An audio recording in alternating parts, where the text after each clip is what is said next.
कोई संकल्प लेकर के बैठे। योग में हम किसको याद करते हैं? बाबा को। और जिन्होंने नहीं बोला वो उनका क्या विचार है? बाबा को ही याद करते हैं ना, तो बोलिए ना बाबा को याद करते हैं। योग में किसको याद करते हैं? बाबा को याद करते हैं। बाबा कौन है? सिर्फ बाबा परम पवित्र है।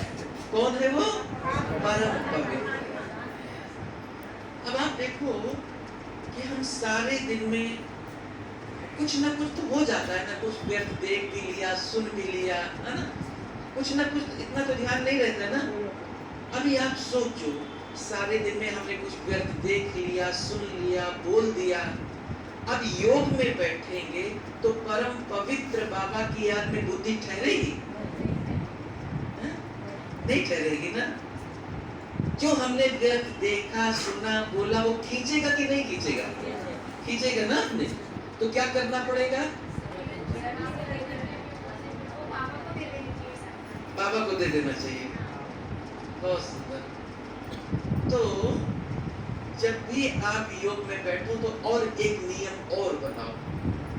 ये सब बड़े काम की बातें हैं, अब भूलना नहीं। एक नियम ये बनाओ कि जब भी हम योग में बैठेंगे 5 मिनट हम योग नहीं करेंगे। ये कौन सा नियम है? तो क्या करेंगे 5 मिनट?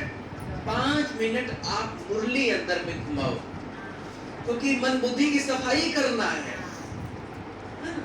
वो आप वो धारी लगाते ना, वो धार फिर वो काटते हैं तो फटाफट कटता है, और ऐसे जंग लगा हुआ काटते रहो सारा दिन।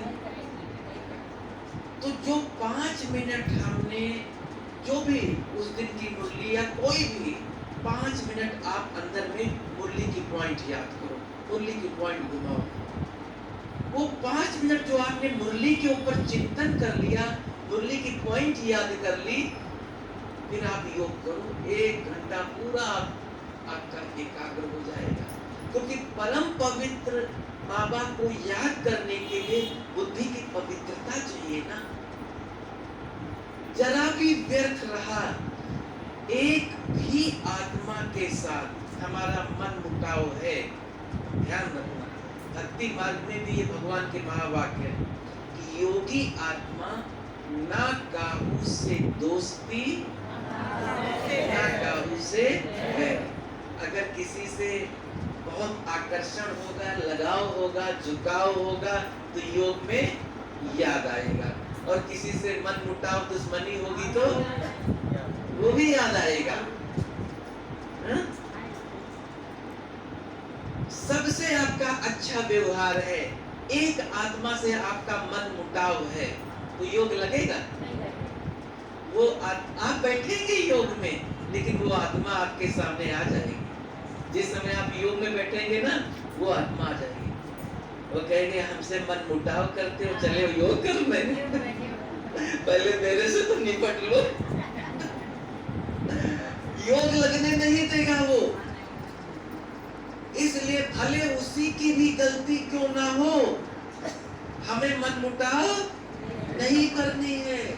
कि किसी भी आत्मा के प्रति अंदर में ईर्ष्या, द्वेष, नफरत नहीं करनी है, नहीं तो अपना बहुत बड़ा घाटा हो जाएगा। तो कहने के भाव ये देखना है। तो ये सुना रहा था कि योग में बैठो तो 5 मिनट पहले मुरली रिवाइज कर लो, फिर योग आप करके देखना। ऐसे जाके योग में बैठो और 5 मिनट मुरली रिवाइज, उसका मन चिंतन करके फिर योग में बैठो, उसका आप रिजल्ट देखो। जिस दिन आप मुरली आप रिवाइज करके योग में बैठेंगे ना, कोई अलग से बात नहीं, बैठे हो 5 मिनट आप मुरली याद करो, आज बाबा ने क्या कहा, उसके बारे में सोचो और फिर योग करो। देखना बड़ी सुंदर एकाग्रता होगी।